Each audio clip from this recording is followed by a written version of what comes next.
Hello friends, இன்னைக்கு December 27 current அஃபேர்ஸை பார்க்க போறோம். ஒன்று, இந்திய வானிலை ஆய்வு மையம் எப்போது தொடங்கப்பட்டது? இதுக்கு சரியான ஆன்சர் ஆப்ஷன் சி. 1875 தான் இந்திய வானிலை ஆய்வு மையம் தொடங்கப்பட்டது. இதை ஏன் இப்ப நம்ம சொல்றோம்னா, சமீபத்தில் இந்த மிக்ஜம் புயலால தமிழ்நாடு ரொம்ப அதிகமாக பாதிக்கப்படுது. அதாவது நெல்லை, அதாவது திருநெல்வேலி, தூத்துக்குடி ஆகட்டும், இல்லை சென்னை ஆகட்டும், இதுல ஒரு பிரச்சனை என்னன்னா, சரியா வானிலை ஆய்வு மையம் சென்னை வானிலை ஆய்வு மையம் சரியா கணிக்கல அப்படின்னு ஒரு பிரச்சனை வந்தது. பட் ஆனா அப்புறமா அந்த பிரச்சனை சரிபட ஓரளவுக்கு தீர்க்கப்படுது. வானிலை என்ன சொன்னதுன்னா, அதாவது அந்த புயல் வரத நம்ம சொல்றோம். பட் ஆனா அது ஒரு சில நேரத்தில் வேகமா அது ரிட்டர்னு போயிடும்.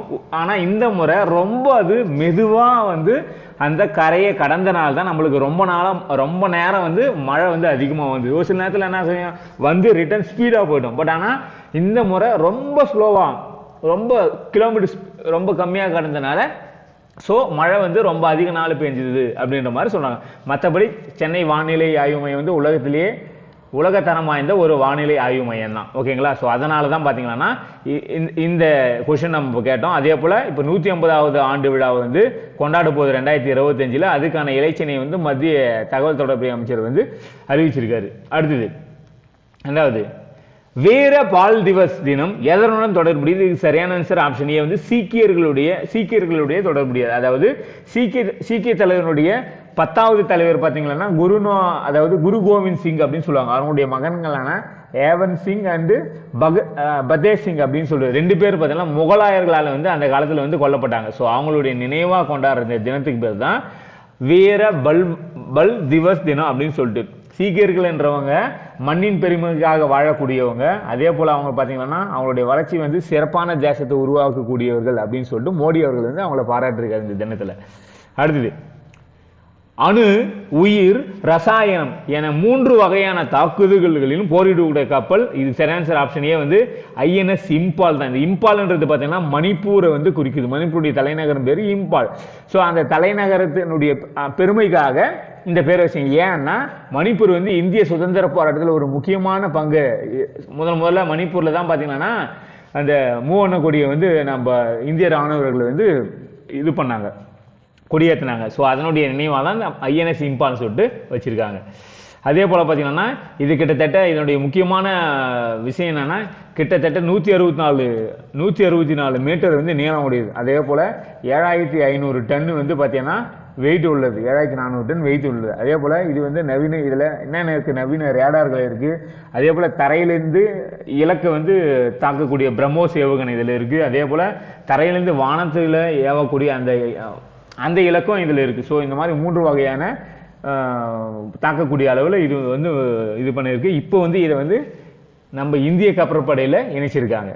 அடுத்தது, ராஜ்நாத் சிங் அவர்கள் முன்னிலையில், ஏன்னா அவர் தான் பாதுகாப்பு துறை அமைச்சர். 4வது, தற்போது கேல் ரத்னா அர்ஜுனா விருதை திருப்பி அளிக்க போவதாக அறிவித்த மல்யுத்த வீரர். இதுக்கு சரியான ஆன்சர் பார்த்தீங்கன்னா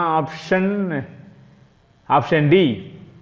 வினேஷ் போகாட் அப்படின்றவர் பார்த்தீங்கன்னா தன்னுடைய கேல் ரத்னா விருதையும் அர்ஜுனா விருதையும் திருப்பி கொடுக்க போறாரு. ஏன் அப்படின்னா உங்களுக்கே தெரியும், ஆல்ரெடி சொல்லியாச்சு. சாக்ஷி மாலிக் அப்படின்றவங்க பார்த்தீங்கன்னா பாலியல் ரீதியாக துன்புறுத்தப்பட்டாங்க. அதுக்கு முன்னாடி பிரிஜ் பூஷன் சிங்னு சொல்லிட்டு ஒரு இந்திய சம்மேளன தலைவர் இருந்தார்.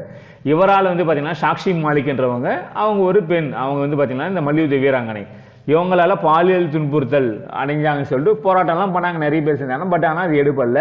ஸோ இப்போ மறுபடியும் பார்த்தீங்கன்னா சஞ்சய் சிங் சொல்லிட்டு இப்போ தேர்ந்தெடுத்தாங்க தலைவராக. பட் ஆனால் அவர் இவருக்கு ரொம்ப நெருக்கமான ஃப்ரெண்டுன்னு சொல்றாங்க. ஸோ மறுபடியும் அவருடைய தலையீடு இருக்கும், மறுபடியும் பாலியல் துன்புறுத்தல் இருக்கும். அதனால பார்த்தீங்கன்னா ஏற்கனவே 2 பேர் பார்த்தீங்கன்னா வீரேந்திர சிங் யாதவ் அப்புறம் பஜ்ரங் புனியான்னு 2 பேர் பார்த்தீங்கன்னா விருதை திருப்பி கொடுத்தாங்க. பத்மஸ்ரீ விருது அவங்க கொடுத்தது. இவர் கேல் ரத்னா அர்ஜுனா விருதை திருப்பி கொடுக்குறாரு. இவர் 3வது ஆளா இப்போ இருக்காரு. இவங்க என்ன சொல்றாங்கன்னா, மோடி அவர்களுக்கு ஒரு கோரிக்கை வராங்க. அதாவது நாங்களும் பார்த்தீங்கன்னா ஒரு இந்திய பிரஜை, பெண்கள் இங்கே பாலியல் துன்புறுத்தல் நாங்கள் ஏற்கனவே கம்ப்ளைண்ட் பண்ணோம். பட் கொஞ்சம் எந்த ஒரு நடவடிக்கையும் எடுக்கிறதுன்னு சொல்றாங்க. பட் ஆனால் மறுபடியும் அவருக்கு நெருக்கமான ஃப்ரெண்டே தலைவராக வந்திருக்காங்க. இதை மோடி அவர்களை கவனிக்கணும்னு சொல்லிட்டு பிரதமர் மோடி அவருக்கு வேண்டுகோளை வச்சு அந்த விருதை திருப்பி அளிக்க போறோம் சொல்லியிருக்காங்க. 5வது, யூடியூப்ல 2 கோடிக்கு மேல சப்ஸ்கிரைபர்களை கொண்ட உலகினுடைய முதல் அரசியல் தலைவர் யார்? ஆப்ஷன் பி நரேந்திர மோடி அவர்கள் தான் பாத்தீங்கன்னா 2 கோடி ஃபாலோவர் வந்து வச்சிருக்காரு, சப்ஸ்கிரைபர் வந்து வச்சிருக்காரு. இந்த உலகத்துல இவர் தான் நம்பர் 1 அப்படின்னு சொல்லிட்டு சொல்றாங்க. ஓகேங்களா? அடுத்தது ராகுல் காந்தி அவர்கள் 35 லட்சம் ஃபாலோவர்ஸ் கொண்ட மாதிரி சொல்றாங்க. அடுத்தது சொந்த வாகனம் இல்லாமல் ஓட்டுநர் உரிமம் பெறும் வசதி ஏற்படுத்தியுள்ள மாநிலம் ஆப்ஷன் டி தமிழ்நாடு தான். பார்த்தீங்கன்னா இப்போ நம்ம வந்து ஒரு லைசன்ஸ் எடுக்கணும் அப்படின்னா வேணும், நம்மளுக்கு வந்து இப்போ 4 வீலர் வந்து வேணும். நம்ம 4 வீலர் லைசன்ஸ் எடுத்தா கார் வேணும். ஆனால் இப்போ என்ன செய்யுது தமிழ்நாடு கவர்மெண்ட்டு, அதாவது அவங்களே பார்த்தீங்கன்னா கிட்டத்தட்ட இப்போ டெம்பரவரியாக ஒரு 100க்கும் மேற்பட்ட இடத்துல வந்து அவங்களே காரை வந்து புதுசாக வாங்கி வச்சிருக்காங்க. ஸோ நீங்கள் ஓட்டுநர் உரிமம் வேணும்னா நேராக ஆர்டிஓ ஆஃபீஸ் போனீங்கன்னா அவங்களே அந்த நீங்கள் அந்த காரை ஓட்டி லைசன்ஸ் வாங்கிக்கலாம். அதுக்கான அந்த வசதியை வந்து ஏற்படுத்தியிருக்காங்க. கார் இல்லாதவங்க ஸோ அந்த மாதிரி வசதியை இது பண்ண முடியாதுல, நீங்கள் ட்ரைனிங் கிளாஸு தான் போகணும். ஸோ அவங்க தான் போயிட்டு அவங்களுக்கு கண்டிப்பாக நீங்கள் அதிகமாக ஃபீஸ் கட்டி ஸோ அவங்க வந்து ட்ரைனிங் எடுக்கணும். ஆனால் அந்த மாதிரி இல்லாமல் இப்போ கவர்மெண்ட்டே பார்த்தீங்கன்னா அந்த 4 வீலரை வந்து 4 வீலர் மீன்ஸ் காரு அதை வந்து அவங்களே வாங்கி விடுறாங்க. ஓகே ஃப்ரெண்ட்ஸ், இன்னைக்கான கரண்ட் அஃபேர்ஸ் கண்டிப்பாக உங்களுக்கு ஃபைனலாக இருந்திருக்கு நான் நம்புறேன். இன்னைக்கு பார்த்ததுலேருந்து 2 கொஸ்டின் நான் கேட்குறேன், நீங்கள் முடிஞ்ச கமெண்ட்டில் டைப் பண்ணுங்க. 1, யூடியூப்ல 2 கோடிக்கு மேல ஃபாலோவர் கொண்ட உலகினுடைய முதல் அரசியல் தலைவர் யார் அப்படின்னு சொல்லிட்டு நம்பர் 1. 2வது, அணு, உயிர், ரசாயனம் என 3 வகையான தாக்குதல்களில் போரிடக்கூடிய கப்பலுடைய பெயர் என்ன? இந்த 2 கொஸ்டினுக்கான ஆன்சரை நீங்க கீழே கமெண்ட்ல டைப் பண்ணுங்க. முடிஞ்ச ஒரு லைக் பண்ணுங்க, ஷேர் பண்ணுங்க, சப்ஸ்கிரைப் பண்ணுங்க. ஓகே ஃப்ரெண்ட்ஸ், மீண்டும் நம்ம நாளைக்கு இதே மாதிரி எனக்கு கரண்ட் அஃபேர்ஸ்ல பார்க்கலாம். தேங்க்யூ, பாய்.